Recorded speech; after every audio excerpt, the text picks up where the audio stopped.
The way you make your path undeniable is by feeling for it on an emotional basis more than thinking for it.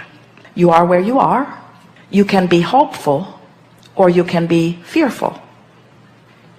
You can be hopeful or fearful. Now, so when you separate the reality of what is happening from your mood or attitude about it, now you begin to deal with things vibrationally, which is the basis of all things, rather than in terms of action.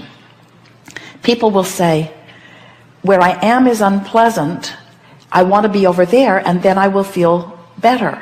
And we say, you have to find a way of feeling better, or you cannot move over there. And people say, well, give me a reason to feel better, and then I'll feel better. And we say, you have to conjure the better feeling. You guide with vibration, and the manifestation follows the vibration. The you that is this eternal, emphatic, important, big vibration. And there's the you that's sitting here in your body having whatever experience you're having. When you merge these two yous, the power of that alignment is such that then you can't miss what you see. If something is a hell yes, then follow it. But if it's not, if it's anything other than I really want to do this, then it's equivalent of saying hell no. If it is limp, if it could go either way, then you haven't done the energy alignment work that is necessary. It's like picking the fruit that isn't ripe and then complaining that it doesn't taste good. And we say, let everything ripen. And the way you let that happen is by working on the thought and getting it into alignment. Let your work be an emotional journey, not a thinking journey. Is do your best to chill out, do your best to feel good, do your best to appreciate, do your best to feel as good as you can feel. There is no possible way that you are not creating wonderful things, but there is a possibility of any of you being so tied up in the details of whatever it is that you are living that you're holding yourself vibrationally just out of sync with what is lighting up. Everything has the potential of lighting up and lighting up fast. And what your life is supposed to be is just a series of saying, oh, that's the best idea I can find from here, and oh, that's the best idea I can find from here, and oh, that's the best idea I can find from here. And what begins to happen is you begin deliberately turning in the direction of the thoughts that feel better and better and better, is that the things that light up are bigger and bigger and bigger and more and more and more exhilarating as they light up. Life is supposed to be fun and will be. It was never supposed to be a struggle. So when you say, I can't tell which way decision to make, what that always means is there hasn't been enough reaching for the thought that feels best to come into true alignment with what's already over there in your vibrational escrow.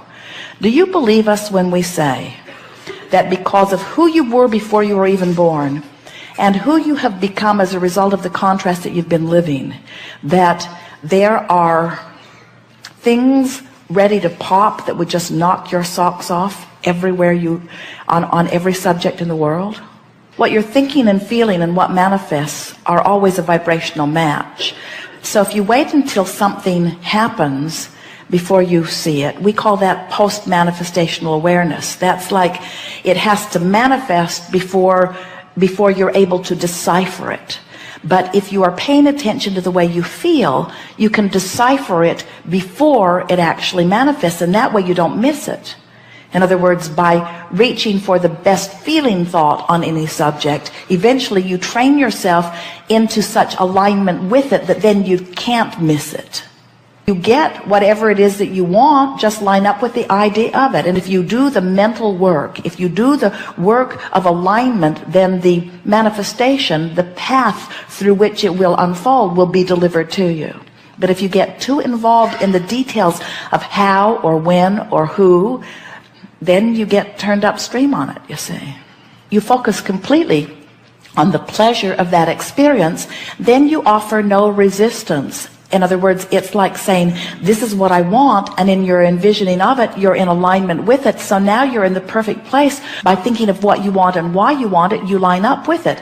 But then as you get involved in how you're going to get there and how long you'll be able to stay and what's going to be happening when you get back, now all of a sudden you've introduced all that resistance to it, which means now you're not a pure signal to what you're asking for. So now it can't happen. Are you getting the sense of this? We understand your desire.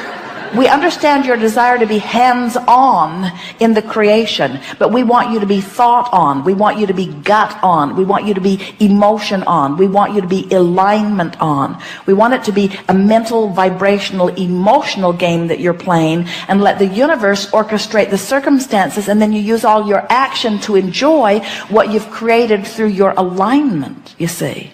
By getting too detailed in it, you're sabotaging yourself because you keep asking questions that you don't have answers to, so it keeps separating you from what you're really wanting. Feel the difference between, I want $500,000 tomorrow, and I want $500,000 eventually.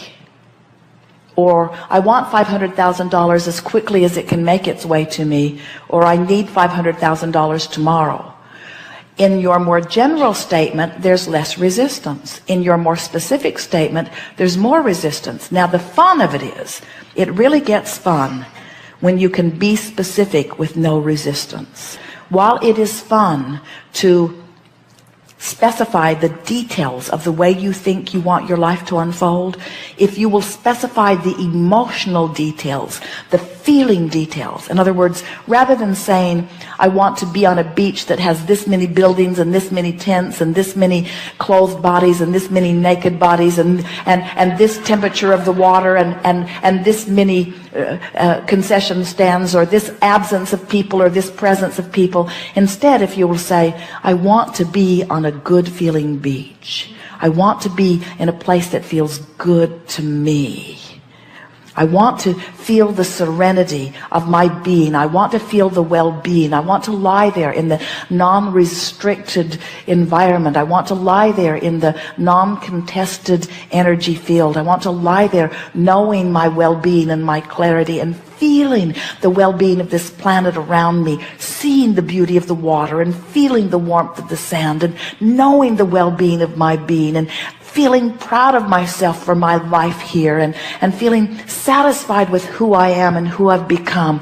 I want this beach to wrap around me and make me feel the perfection of that which I am. As you find those feeling tones, there's no resistance, and then every other detail that you've been throwing into it all the days of your physical life will be able to be given to you too. You have asked and it has been given, and now you've got to find a way to line up with it. We're really not kidding. And when we say, and the way that you line up with it is by feeling your way there, not thinking your way there.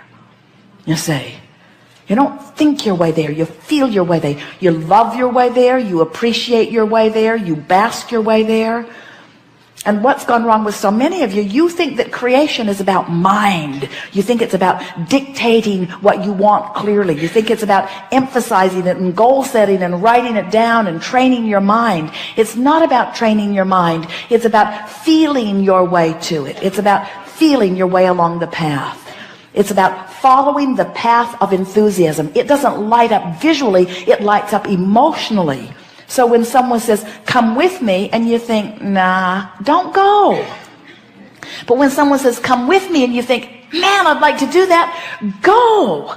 When someone says, have you read this, and you don't feel anything, then don't. If someone says, have you read this and you feel it, then go. It lights up emotionally. It doesn't light up mentally. It lights up emotionally. It feels good. It feels good. But you see, it can't really light up in that big way and feel really good if you're not up here high on the path. In your mode of appreciation, it lights up in such a way that you want to scream, hell yes.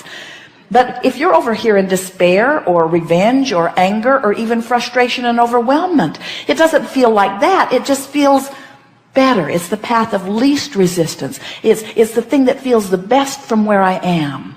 Your choices are not fabulous or horrible. Your choices are which feels better and which feels worse. And it isn't until you really get yourself consistently in this mode of feeling wonderful that it lights up in such a way that it just knocks you over.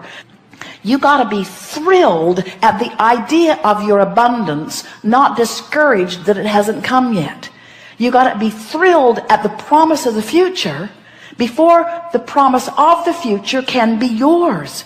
You've got to be so excited about your impending wellness that you're not worried about your current illness. It's mood, it's attitude, it's vibration, it's creation. Everything else is regurgitation, you see. You are creators, and you create through your emotions.